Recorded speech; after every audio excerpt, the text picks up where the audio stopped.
Полезные советы, чтобы отрастить длинные, а главное здоровые волосы. И начнем мы с вами с базы. Шампунь. Очень важно не присушивать кожу головы всякими там парабенами и некачественными шампунями. Лучше всего использовать бессульфатные шампуни. У меня вот этот. Именно он развеял мой миф, что бессульфатные шампуни не пенятся. Волосы теперь я мою раз в 2-3 дня, хотя раньше стабильное мыло каждый день, а то и 2 раза за день. Следующий пункт – это, конечно же, увлажнение, чтобы наши волосы как раз-таки не обламывались от сухости.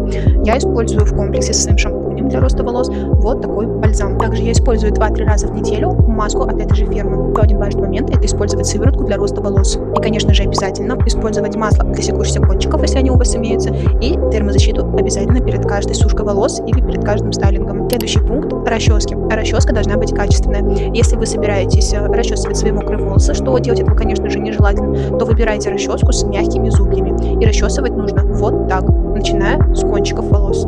Посмотрите на мои волосы, я точно знаю, о чем я говорю. Подписывайся на меня. Пока-пока.